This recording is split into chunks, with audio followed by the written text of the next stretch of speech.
सुनेंगे भी और उनके जीवन को जानेंगे भी।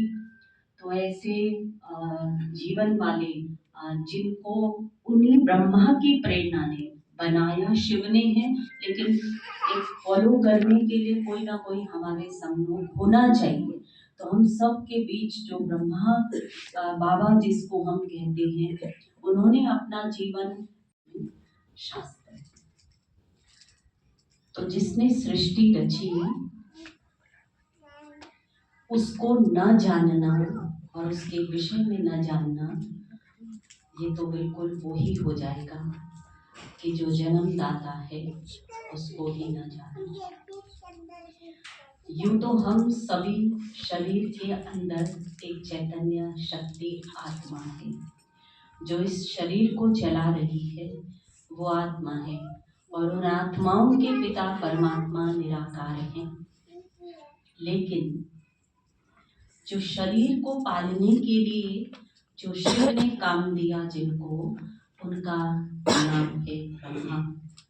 और उन्हीं के द्वारा परमात्मा ने ब्रह्मा के द्वारा जिस सृष्टि की रचना रची, उस सृष्टि में केवल ब्रह्मा कुमारी नहीं रहते।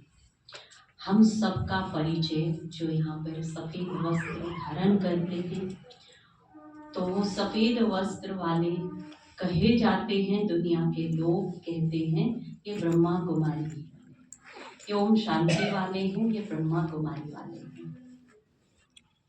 लेकिन ब्रह्मा की रची दुनिया में केवल ब्रह्मा कुमारी नहीं रहते। ब्रह्मा कुमारी यानी ब्रह्मा की कुमारी, यानी कि ब्रह्मा की बेटी, यानी कि ब्रह्मा की संतान, ब्रह्मा की संतान, केवल कुमारी नहीं कि ब्रह्मा की संतान।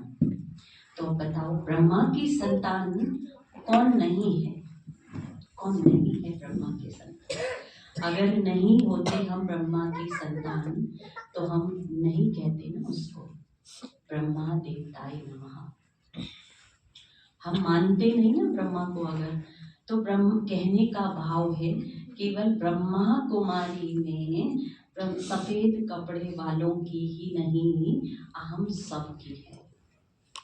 ये दुनिया केवल इन्हीं के लिए नहीं, हम सब की है। अब सृष्टि रचने वाले ने तो सृष्टि रच दी, तो उसमें केवल हम थोड़ी रह रहे हैं, हम थोड़ी रह रहे हैं।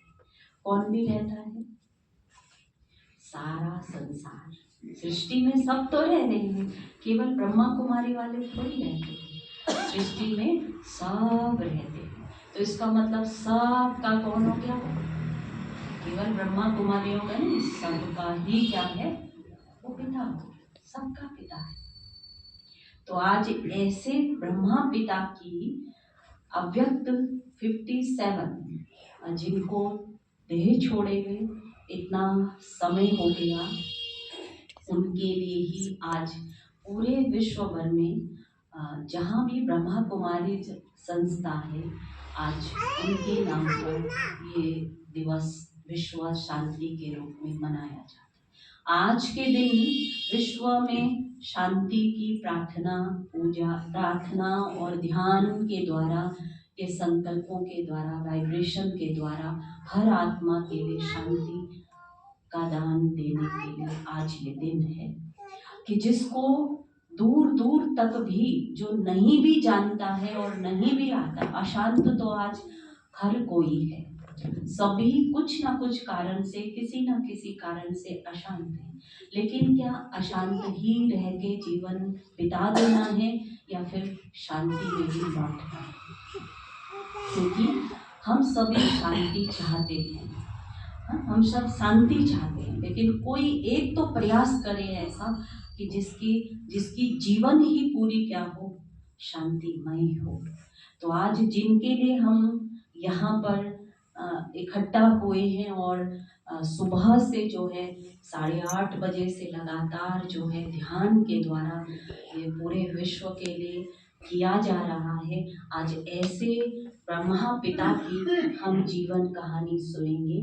तो जो भी यहाँ पर पहली बार भी आए हैं, आप सबका बहुत बहुत धन्यवाद है। और हम हमारे बीच ORC यानी कि गुड़गांव में मिनी माउंट आबू जो कि हेडक्वार्टर है ब्रह्मा कुमारी संस्था का हेडक्वार्टर, उसका छोटा सा मिनी रूप जो है वो गुड़गांव में है। वहाँ के कार्य में मुझे भी अपने इस जीवन को लगाना है। देखो, कोई गवर्नमेंट जॉब करते हैं, उसको कहते हैं गवर्नमेंट सर्वेंट। अपना बिजनेस करते तो बिजनेस के लिए अपना पूरा जिंदगी लुटा देते हैं। भगवान इस सृष्टि को परिवर्तन करने का कार्य कर रहे हैं, नई सृष्टि रच रहे हैं अपने बच्चों के लिए। तो उस सृष्टि को रचने के ऐसे महान दिव्य कर्तव्य में अगर मैं अपने जीवन को सहयोग के लिए कंट्रीब्यूट करूं, तो ऐसा महान कार्य तो कोई ही कर सकते ना, हर कोई महान तो नहीं बन सकते। तो ये चॉइस बाबा ने दिया कि अगर इस भगवान के महान दिव्य कर्तव्य में आप लोग अपना सहयोग देना चाहते, कोई धन से सहयोग देते, कोई अपने तन से सहयोग देते, कोई अपना जीवन ही अर्पित करके सहयोग देते, तो उनमें से हम कुछ लोग हैं जो अपने जीवन को पवित्र बना करके अर्पित करके देते हैं, समर्पित होकर के। लेकिन कुछ लोग ऐसे भी महान हैं जिन्होंने अपने घर गृहस्थ में रहते हुए, जैसे ज्योति बहन है हमारी, घर गृहस्थ में रहते हुए ऐसे कई मिसालें, 9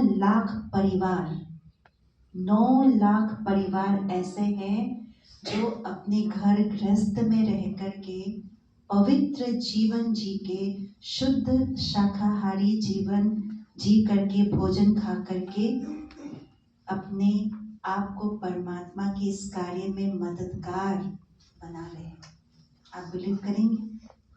उन्होंने अपने मन में परमात्मा की शक्ति को धारण किया, अपने अंदर की जो थोड़े से समय के लिए जो इच्छाएं पैदा होती है, उन इच्छाओं को किनारा किया, क्योंकि वो इच्छाएं कभी अच्छा नहीं बनने देते। अगर वो इच्छाएं अभी भी जारी है तो कभी जीवन अच्छा नहीं बनने देगा। ये बात समझ लिया, रियलाइजेशन हो गया। जहाँ पर रियलाइजेशन होता है वो स्वयं की शक्ति को पहचान लेते हैं। तो स्वयं की शक्ति, परमात्मा की शक्ति के आधार से ऐसे 9 लाख परिवार ने पवित्र जीवन जी करके अपना भगवान के लिए कार्य किया। तो इन सब कार्य के जो निमित्त है वो स्वयं परमात्मा ने इस ब्रह्मा तन को चुन करके किया है। तो इस ब्रह्मा बाबा ने जीवन में रहते हुए, वो भी घर गृहस्थ थे, पूरा घर गृहस्थ थे, पूरा परिवार था, लेकिन कैसे परमात्मा की शक्ति ने उन्हें अपने जीवन को परिवर्तन किया, ज्ञान को धारण किया, और धारण करने के बाद ऐसे कदम उठाए। तो इस प्रकार से ये जो अपना संपूर्ण जीवन अर्पित किए, संपूर्ण परिवर्तन समय से पहले कर लो तो वो सहज होता है। अगर समय के बाद हम परिवर्तन करने की कोशिश करते हैं तो वो दर्दनाक परिवर्तन होता है, क्योंकि समय फोर्स कर रहा है परिवर्तन करने के लिए। और हमें पता चल गया है कि ये समय आने वाला है, पहले से ही मैं अपने आप को तैयारी कर लूँ समय के हिसाब से चलने के लिए, तो मैंने अपने आप को चेंज कर लिया, ट्रांसफॉर्म कर लिया, तो that is easy for me उस समय पर अपने आप को चलाने के लिए। परंतु जानते हुए भी, रियलाइज होते हुए भी समय दिखाई पड़ रहा है परिवर्तन होने वाला है, and I am just going with the flow. परंतु समय जब परिवर्तन होने के प्रोसेस में आता है और उस समय में अपना चालू करूं परिवर्तन करना, वो तो फिर समय फोर्स करता है, और वो फोर्स वाला जो होता है ना, वो दर्दनाक होता है। मन नहीं कर रहा होता है और करना ही पड़ता है, तो करना ही पड़ता है वाला जो होता है ना, फिर वो ठीक नहीं होता है। तो इसलिए यही समय है अपने आप को परिवर्तन करने की, अपने मन को परिवर्तन करने की, समय को पहचानने की, भगवान के कार्य को पहचानने के लिए। और यही ब्रह्मा बाबा ने हम सबको पहचान दिया है इस समय का, परमात्मा का, कि समय, युग बदल रहा है, समय बदल रहा है, अपने आप को बदलो। तो वो दिवस है जिस परमात्मा का जो माध्यम ब्रह्मा बाबा ने अपने आप को इतना बदला कि अब वो देवतुल्य बन गया है, इसलिए ब्रह्मा देवताय नमः कहा जाता है।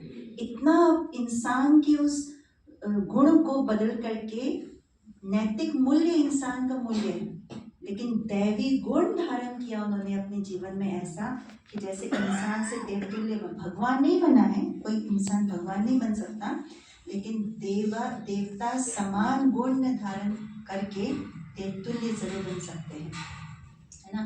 तो यही संदेश दिया है। मन में ये भावना रखते हैं ना, परंतु वो भावना पता नहीं कहाँ गया, लेकिन मुख में ये शब्द जरूर रह गया, good morning, good afternoon, good evening, good night.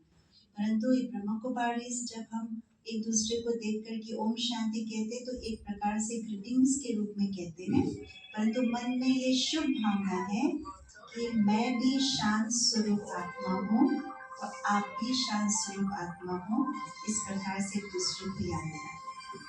आप सभी से नम्र निवेदन है, कृपया आप सभी अपने मन में यही भावना रख करके एक दूसरे को और अपने को याद दिलाते हैं कि मैं आत्मा शांत स्वरूप हूँ। ठीक है, इसलिए ओम शांति कहते हैं।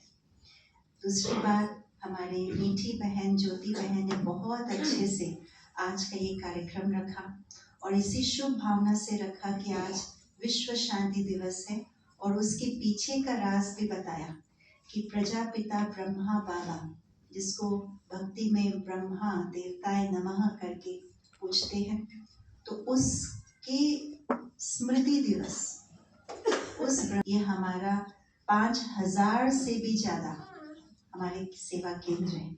और जरा सोचिए, 130 देशों में 5000 से भी ज्यादा सेवा केंद्रों में अगर इस प्रकार से सुबह से लेकर के शाम तक साइलेंस रख करके वाइब्रेशन फैलाते हैं, तो आधा से भी ज्यादा जो दुनिया का वाइब्रेशन है उसमें शांति समाई हुई होती है। आप इस बात को विश्वास रखते हैं, वाइस पर विश्वास रखते हैं, वाइब्रेशन पर। तो ये दिवस हमारा बहुत विशेष होता है, अपने लिए भी और पूरे विश्व के लिए भी। तो मैं ज्यादा समय नहीं लूंगी। आपका शान क्या है? शांति। और शांति से परे का शान हो जाते हैं, माना आप अशांत हो जाते हैं तो आपको अच्छा नहीं लगता। तो भाव ये है कि हम सब आत्माओं का स्वधर्म ही शांति है, और इसी बात को बार बार ब्रह्मा कुमारी मंत्र के रूप में, ग्रीटिंग्स के रूप में, गुड विशेस के रूप में यूज करते हैं। यही कहकर मैं आत्मा शांत स्वरूप हूँ, माना ओम शांति। एक दूसरे को ये याद दिलाते, ओम माना मैं आत्मा, शांति माना शांत स्वरूप। तो जब एक दूसरे को सुबह उठते हैं तो आजकल के मॉडर्न जमाने में क्या कहते हैं? Good morning.